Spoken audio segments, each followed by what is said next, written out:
ತುಂಬ ಹೊಟ್ಟೆ ಎಷ್ಟಿದೆ, ಏನೂ ತಿಂದಿಲ್ಲ. ಏನಪ್ಪ ಮಾಡೋದೀಗ? ಹಾಂ, ಅಲ್ಲಿ ಹೋಟೆಲ್ ಇದೆಯಾ? ಅಣ್ಣಗೆ ಹೋಗಿ ಕೇಳೋಣ. ಅಣ್ಣ, ಯಾವುದಾದ್ರೂ ಕೆಲಸ ಇದ್ರೆ ಕೊಡಿ ಅಣ್ಣ.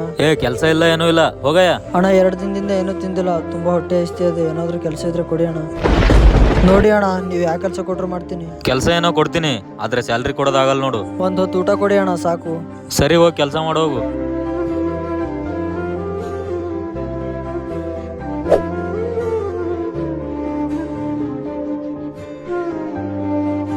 ಲೇ ತಮ್ಮ, ಬಾಲೆ ಇಲ್ಲಿ.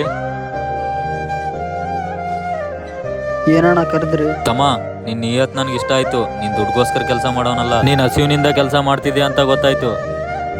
ಇವಾಗ್ನಿಂದ ನಿನ್ಗೆ ಮಂತ್ಲಿ 10,000 ರೂಪಾಯಿ ಸ್ಯಾಲ್ರಿ. ತಗೋತಮ್ಮ ಈ ದುಡ್ಡು, ನೀನ್ ಖರ್ಚಿಗೆ ಇಟ್ಕೋ. ತುಂಬ ಟ್ಯಾಂಕ್ಸ್ ಅಣ್ಣ. ನಾವು ನಿಯತ್ತಾಗಿದ್ರೆ ಖಂಡಿತ ಒಳ್ಳೇದಾಗೇ ಆಗುತ್ತೆ. ಎಸ್ ಆರ್ ನೋ ಕಾಮೆಂಟಲ್ಲಿ ಹೇಳಿ. ಹಾಗೆ ಪ್ಲೀಸ್ ಒಂದು ಫಾಲೋ ಮಾಡಿಬಿಡಿ.